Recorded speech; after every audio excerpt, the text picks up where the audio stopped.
Thank you. Thank you for picking that up. Okay, so here we are. It says bivariate data analysis. So that's what we're working with today. Bivariate data says oftentimes statistical studies are done where data is collected with two variables, but instead of one variable like making the other one happen or where there's a relationship, we just have two variables that have so let me explain what I'm talking about. Oh, come on, pen. So up to this point, when we talk about two variables, we typically had an X and a Y, and the X was your input, right? And it created the Y value. It created your output, right? You put some number in and it gave you an output.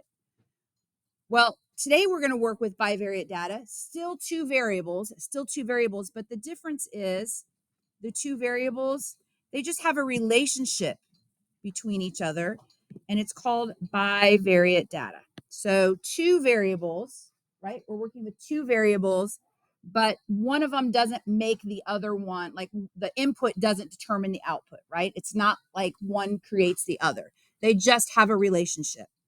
So in this first example, we have a survey of 10 low temperatures and high temperatures in the month of April. And we're trying to establish a relationship between the low temperature of the day and the high temperature of the day. We're trying to figure out some kind of temperature. So here we go. So our low temperature. So the first thing it says to do is to construct a scatter plot of this bivariate data. Have you guys made scatter plots before? No? Okay. So I'm going to make this, you're not going to be able to see the numbers on my paper. I'm just going to look off of them, and I'm just going to make this nice and big so we can talk about it. So our first set of data points is low temperature 26, high temperature 49. Does everybody see that in the table? Low temperature 26, high temperature 49. So when I look at my low temperature, and I start at at 26, let's determine how this bottom X axis is being counted. What do each one of these grids count for? They count for two. So if I'm looking for a low temperature of 26, this is 22, 24, 26. So I'm kind of in that third mark away from the 20, right? That's where I'm going to start. And it has a high temperature of 49. So I want to talk to you about this really fast. Do you guys know what those marks or those zigzags on an axis mean? It means it's a broken axis. So it just means that you don't have to start at zero. You can kind of start anywhere. It lets you start anywhere. So that way your graph doesn't have to be much bigger than what you need. So if I'm looking for a high temperature of 49 and 50 is this mark right here, I'm probably going to go to right below the 50. So I'm going to put my mark right here. Heads up. I want everybody's heads up. Okay. So I'm going to put my mark right here. So that's the relationship between the low temperature of 26 and a high temperature of 49. My next set of data points is a low temperature of 28 and a high temperature of 50. A low temperature of 28 and a high temperature of 50. Okay.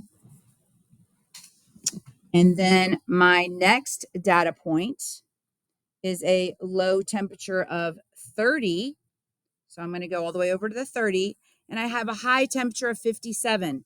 Notice that these are also counted by the twos, right? So 57 is going to be in between this 56 and this 58. Okay. So I'm going to go to 30, and I'm going to go right in between this.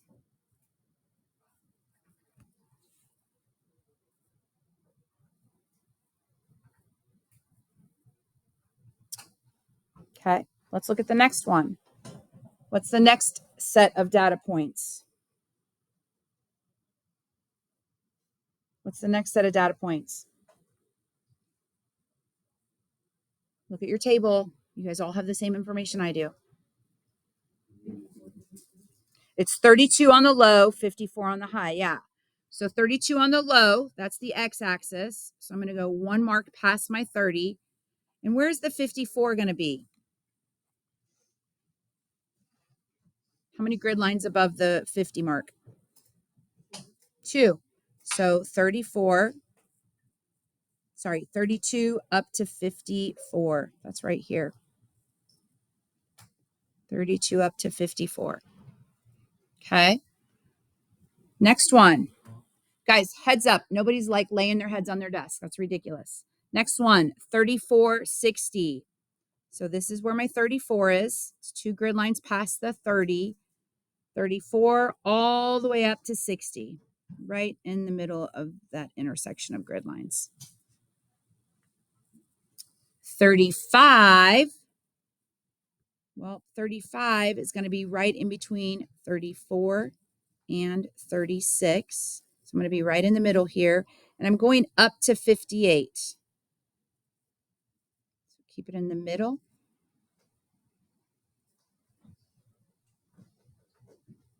37, 64. So where's the 37 going to fall? Where's 37 going to be? In between what two numbers? 36 and 38. And I'm going to go all the way up to 64. So I'm starting right here, and I'm just following this up all the way to, I have to slide down a little bit so you guys can see it, all the way up to 64.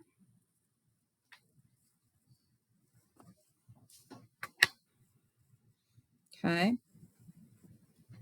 Next one is 3866. 3866 right here. And then I have 41 when the low temperature is 41. The high temperature of the day was 63. So 42 is right here. So 41 is going to be in between these two. And 63, well, this is 62 and this is 64. Right? So 63 is going to be right in between those. So this is going to go right here, right dead center in that grid for the 4163. Our last one is 4572. Well, let's see. This is 44 and this is 46. So my 45 is going to be right in between the 44 and the 46. And 72 is going to be the grid line right above the 70. So 45, 72. Looks something like this. So you should have 10 data points on your graph. You should have 10 data points on your graph. Everybody good with that? Do we all have that? Yeah? Okay. So part B says, I'm going to see if we can see a little better if I do that. Can you guys see the red lines better or no? I'm just going to do that for a second. So part B says to do what? Construct a line of best fit. What is a line of best fit? Any ideas? Okay. A line of best fit is just a line that we use to kind of approximate values based off of the given data sets. So the way that you construct a line of best fit, the first thing that I want you to do is put an oval, and it almost actually looks like a potato, or maybe, I don't know, maybe like a cigar shape even around your data. So I'm going to show you what that looks like. So my top data point is up here. My bottom one is here. I'm just going to kind of put a oval or a kind of a balloon shape around all my data. So I need to make sure that my line that I draw goes through the middle. I want it to go through the middle of my data points. Okay. So that's the second thing I'm going to do. The second thing I'm going to do is with a ruler. It's really important that you use a ruler. I'm going to draw a line through the center of my data. And the key is my goal is to make sure that I have the same number of points above the line as I do below the line. So I can't put a ruler up here, but if you guys were to take your ruler, hopefully you would see that you want to, can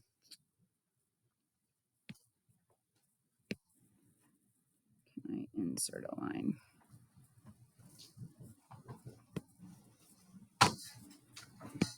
I'm just trying to see if there's a way to insert a line in here. I don't see it. Okay. So when I draw, I want my line to try to be through the center of all my data points. So I'm going to try my very best to go through the center with a nice straight line, because I don't have access to a ruler on my graphing grid. But you guys use your ruler. Use your ruler and just try to make it go through the center. Meaning, so if you look, I really have 4 points above. Let's see, 1, 2, 3, 4, 5.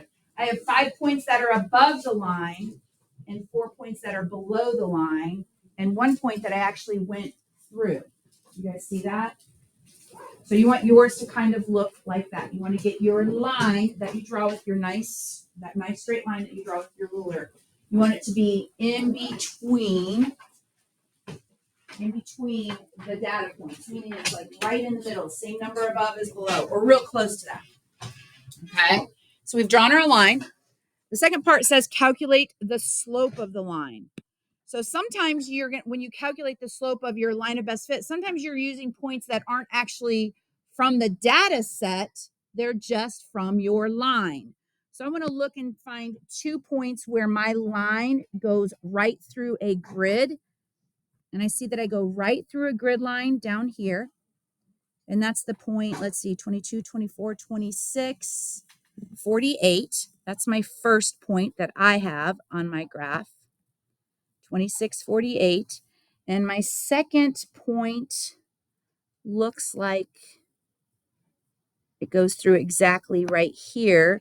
And that's the ordered pair 42, 68. Now I will tell you that when we start making our own scatter plots, it is highly unlikely that your line has the same exact points where it goes through as your neighbor. Like, it's just really almost impossible. Okay, Gianna, pick your head up, please. It's almost impossible. So it's okay that if you guys are off a little bit on your slope, in the long run, in the grand scheme of things, you're still going to probably be pretty accurate when it comes to getting points, figuring out the same points. Okay. So I'm going to use those 2 ordered pairs, and I'm going to calculate the slope. And I'm going to calculate the slope using the m equals y2 minus y1. But I'm also going to stack them up because that's the way that I like to look at it. So let's try and calculate our slope. So my slope is my y2 coordinate, 68, minus my y1, 48, over my x2, 42.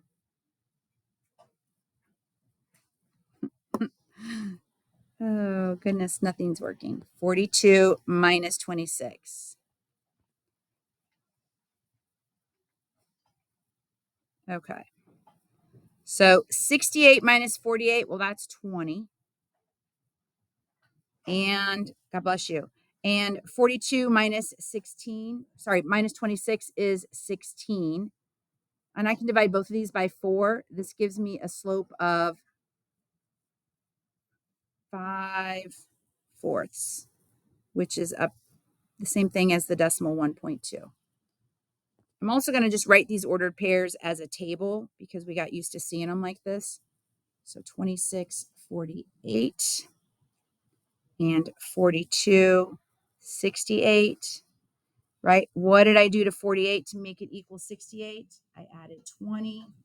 What did I do to 26 to make it equal 42? I added 16. My change in y, 20, over my change in x, 16, equals 5/4. So you can do that either way, right? So I have a slope of 5/4. I have a slope of 5/4.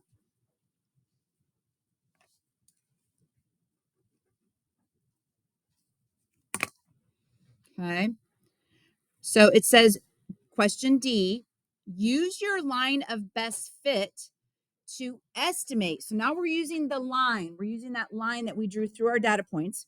We're going to use our line of best fit to estimate the high temperature for a day in April, given that the low temperature was 42.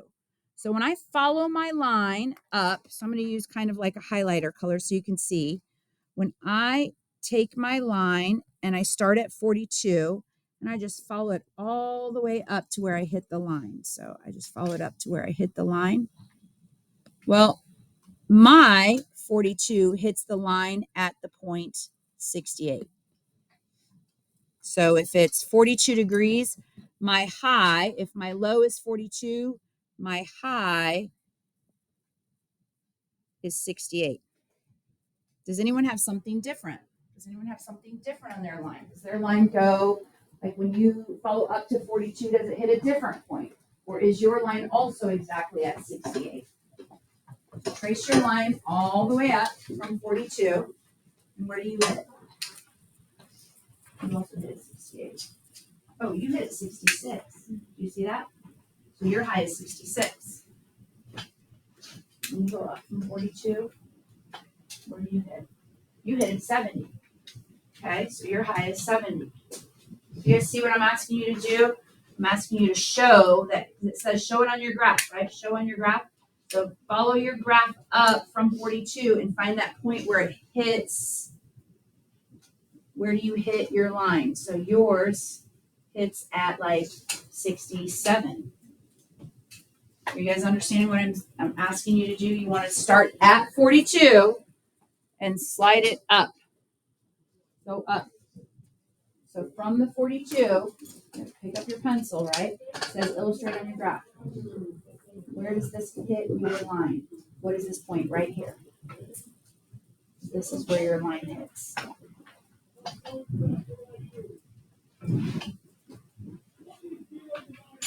So when you're at 42, your low temperature or your high temperature is 62, 64, 66, 67, not 68. Are you guys understanding what I'm asking you to do? Yours is not going to be exactly the same as mine. Okay, I've seen as low as a 64 and I've seen as high as a 70 on this. Okay, so you're starting at 42 and you are drawing on your graph up to where your 42 grid mark hits your line. You want to identify that point and then follow it over. It's probably not exactly 68. It might be above it or below it. Okay, and that's fine. Question E says, would you characterize the relationship between the low and the high temperature as positive correlation or negative correlation? So positive correlation is like positive slope. Negative correlation is like negative slope. So I want you to ask yourself, does your line that you drew have positive slope or negative slope? Does the line that you drew on your line of best fit, pay attention please, is it as X gets bigger, is Y getting bigger? Does it have positive slope or negative slope? Does this line go up or does it slant down? It goes up. That means our line has positive slope. So if it has positive slope, that means it has positive correlation. Seamus, put it down and pay attention. So it has positive correlation. And what does that mean? It means that there's a relationship. It means as the low temp increases, so does the high temp. So as your low temperature increases, so does your high temperature, which means it has positive slope. This means that you have positive slope.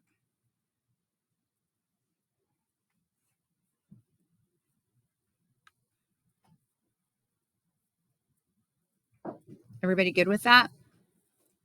Raise your hand if you need more time. Okay, flip it over. We're going to talk about two variables that have a strong relationship. So two variables that have a strong relationship with one another.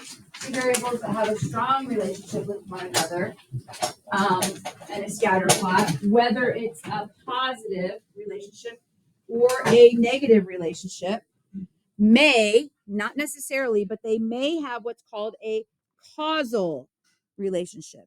It may have what's called a causal relationship. And a causal relationship just means that one, hello, I'm in the middle of class. I'm sorry. That's okay.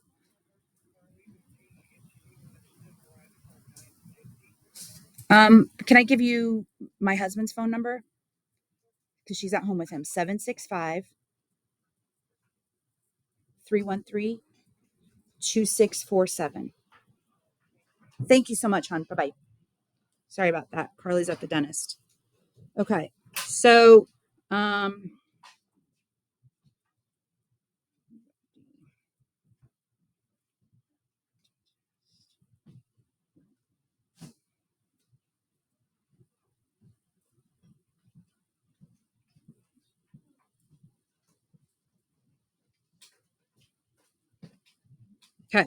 So, strong relationship, causal. So, we're talking about a causal. And what it means is that the change in one variable is caused by a change in the other. So, let's look at some examples. In each of the following scenarios, two variables are given that, if plotted, would have a strong correlation, meaning that they would have either a strong positive or a strong negative correlation, meaning that the points would be really close to your line. That's what that means. Determine if there exists a causal relationship, meaning if one causes the other. And if so, which variable drives or causes the other one to happen? So our first example says high temperature in New York City and the number of bottled waters sold. So if the temperature is really high, do you think that the high temperature affects the number of water bottles sold? Do you think that the high temperature causes the number of water bottles sold to increase? Yes or no? What are your thoughts?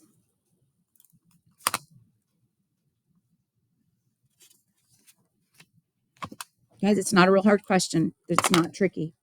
Do you think that the higher the temperature in New York City, the more water bottles that are sold? Yeah, I would say that. Yeah, absolutely. So we're going to say yes. This is causal. So yes,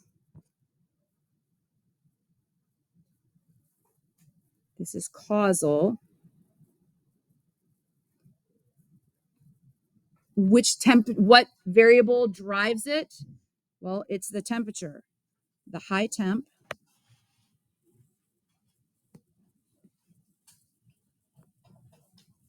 causes more water to be sold.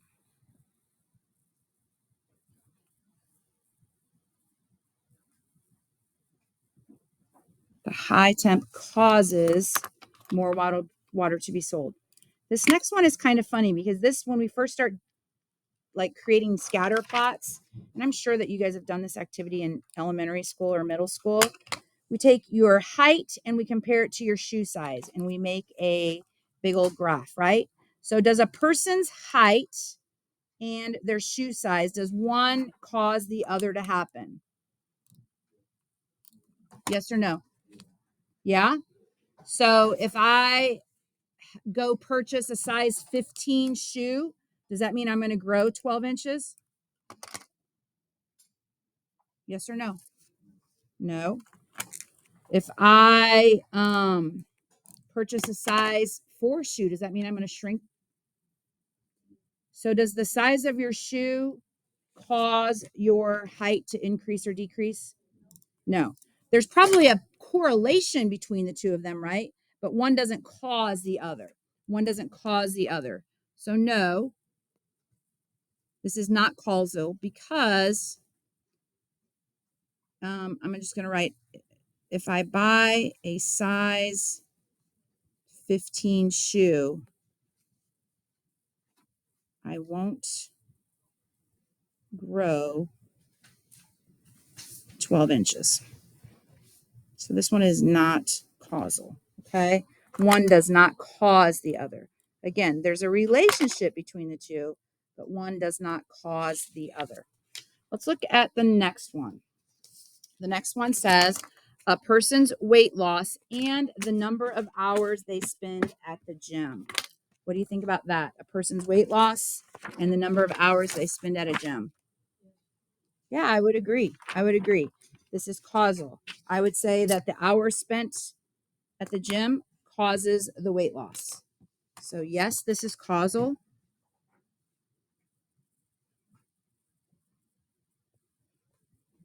The hours spent at the gym causes the weight loss.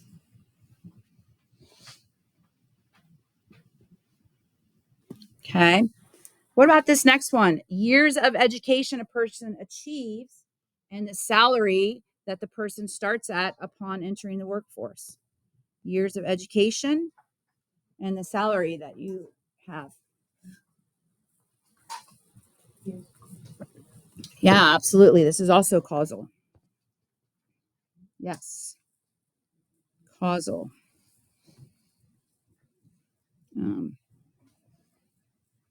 The years of education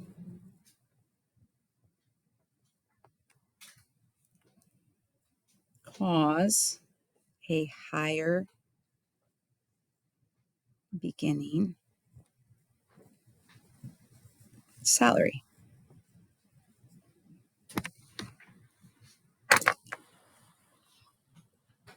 Someone who has a master's degree is going to get paid more than someone who has a bachelor's degree. Okay. Variables can have extremely strong correlations and no causal relationship. This is often the case if there is a third variable and it's called the lurking variable. And it's not identified in the problem, but it's there. There's something that's driving the relationship. There's something that's causing the relationship, but it's not identified as a variable. So exercise 3, the table shows the number of firefighters that are required to fight a given fire versus the dollar amount of damage done to the house. So this says if there are 2 firefighters fighting the fight, there's about $2,900 worth of damage. 3 firefighters, looks like there's about $9,700 worth of damage, and so on, right? So first of all, does the data have a positive or a negative correlation, and how can you tell? Is this positive or negative? Think of that. Remember that correlation is the same thing as slope. Yeah, it's positive. How can you tell? Who said that? Yeah, as the number of firefighters increase, the cost and damage increases.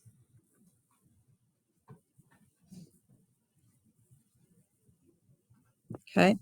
But this isn't causal.